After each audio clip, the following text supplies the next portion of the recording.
it's lighter. Investing in funds, if you're not a specialist, can be very complicated. For most investors, a solution is to opt for the gestion pilotée approach, which is known as discretionary fund management in the UK. Here, an investor can delegate the management of investments to a professional who will manage the account in a very specific way, driven by a pre-established investor risk profile. A broad range of risk profiles is available within the gestion pilotée or discretionary fund management model.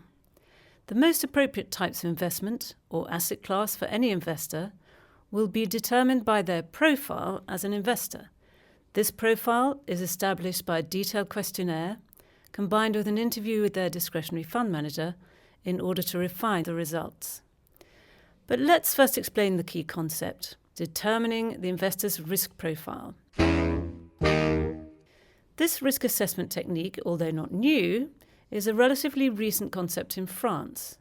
The first risk profile questionnaire was introduced in the late 1980s. Its intention was to help to build a model portfolio tailored to a client's specific needs, although the techniques used at this stage were pretty rudimentary.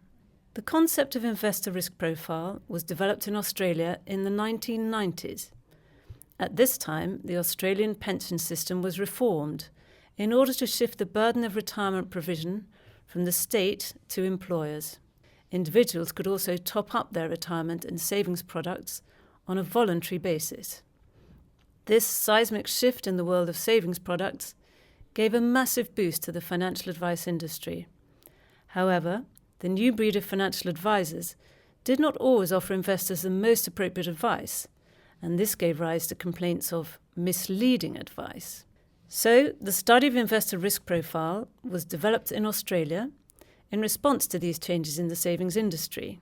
The aim was not only to improve supervision, but also to help financial advisors better understand their clients, which in turn would allow them to offer better advice.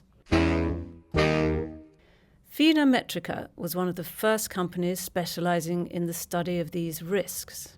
In 1998, they developed techniques inspired by psychometrics, that is, the measurement of attitudes and personality traits, creating a series of questions to assess the level of risk a person is willing to take. These questions establish a risk profile for each investor. Risk profiling techniques were first used in Britain by private banks, mainly in the construction of model portfolios. Then it was the turn of independent financial advisors to use the questionnaires as a tool in guiding and coaching their clients in their investment choices. British legislation initially led the way in the early 2000s, followed by European legislation which included key concepts of risk profiling in the MiFID, or Markets in Financial Instruments Directives, which took effect in 2007.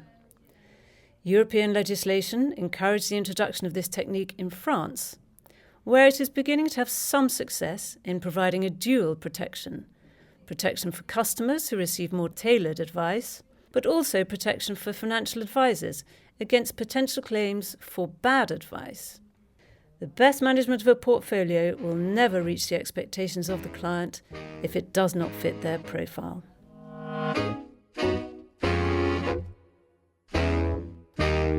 This podcast is for internal use only of the AXA Group.